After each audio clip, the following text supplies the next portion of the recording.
Hi, friends. It's your old pal Papa Dale here with another episode of Christ versus Culture. Today's episode is titled Church Unity? Nope. This is the video series that's based on 1 John 2:15, which says, "Love not the world, neither the things that are in the world. If any man loves the world, the love of the Father is not in him."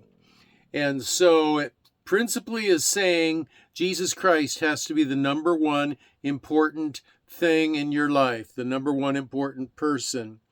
Now, this is just one of literally hundreds of videos that are being uploaded to YouTube. And the purpose for them being uploaded to YouTube is, one, to provide a body of educational content for the Christian community today, and two, to provide a legacy of educational content for people who are left behind after the rapture. And they don't know where to turn, they don't know who to listen to, they don't know what to do. Hopefully the Holy Spirit will lead them to this video series. Who am I? Well, I'm Papa Dale, and I'm a retired pastor, teacher, theologian, chaplain, evangelist. I've done a lot of things in 50 plus years of service to the Lord Jesus Christ. And it's important that you know a little bit about the people that say they're going to teach you some Bible, because the Bible says that in the end times, there'll be false teachers that will arise. So I've produced a little video that tells a little bit about my background, education, schools I went to, churches that I served, a little about my family life, and that's important to know. But the most important thing to know is what I teach consistent and congruent with the Scripture, the Word of God. That's the thing you need to look for regarding any Bible teacher. So, let's get right into it today. Church unity? Nope. For those who long for a unified church like they had in the beginning, you must understand that such a church never existed. You're nostalgically creating an early church that did not exist. It's a fantasy. It's a fabrication.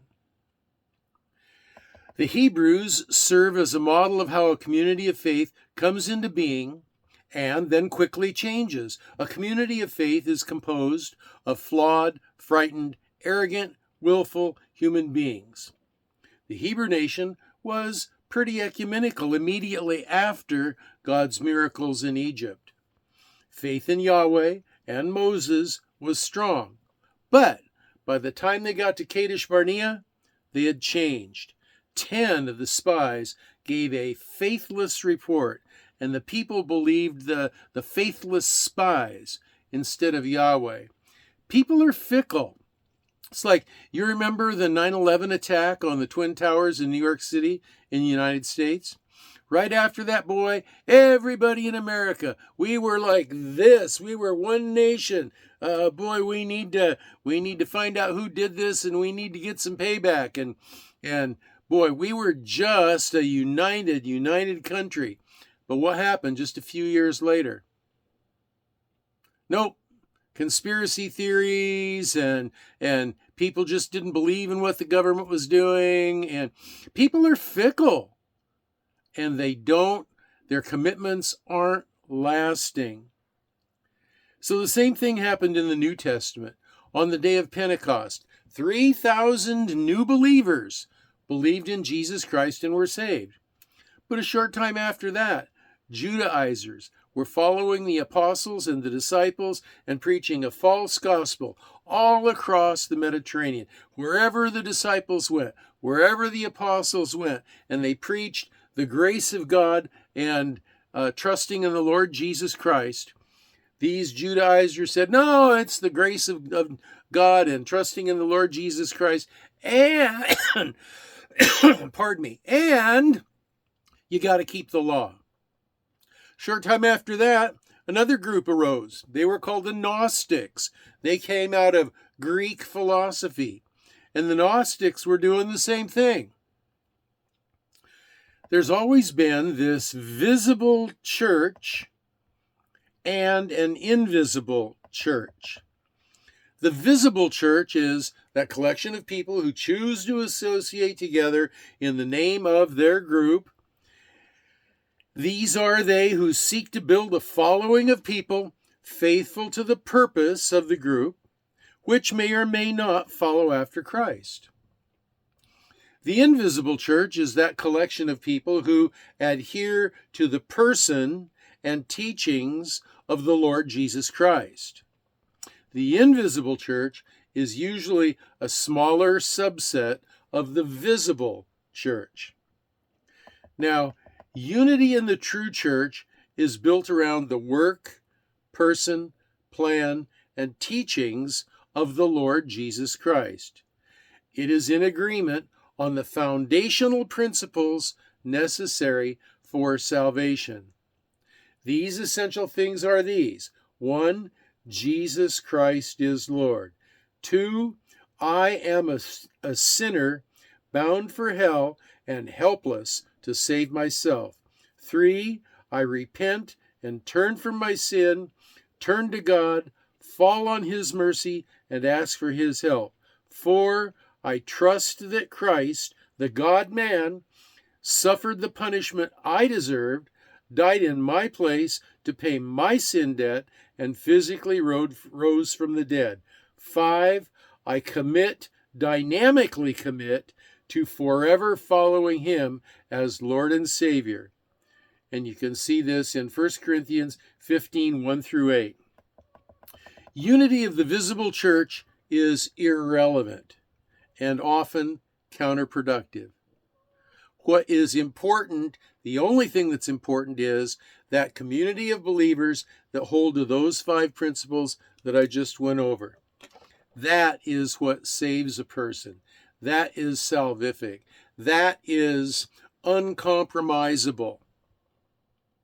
See, there are these true believers, these true Christians, this invisible church that exists inside of church organizations all over the world. You have the Roman Church, you have the Orthodox Church, you have the Assyrian Church, you have the Lutheran Church, the Baptist Church, the Methodist Church, the Presbyterian Church. And all of these church organizations have cultural, ceremonial, and rituals that they believe that are important, and they teach to their congregants. But the only thing that is important is those 5 principles articulated before. Those are the only things that are salvific. All the rest of it is just window dressing. It's not salvifically important. The salvifically important stuff is Jesus Christ is Lord. I am a sinner bound for eternal hell and helpless to save myself. I repent from my sin, turn to God, fall on His mercy, and ask for His help. I trust that Jesus Christ, the God-man, suffered the punishment I deserved, died in my place to pay my sin debt, and physically rose from the dead. And I commit dynamically to forever following Him as Lord and Savior and leader. That's what's important. So all of these ecumenical movements, let's all get together and hold hands and sing Kumbaya around the campfire. That's just all nostalgic baloney. Has nothing to do with believing the gospel, the basic gospel of the Lord Jesus Christ, and trusting Him for eternal salvation. You see, the basics of a relationship between God and man is just that. It's relationship. It's not whether you were baptized in my church, whether you pay tithes, whether you're a member, whether you confess your sins to a priest.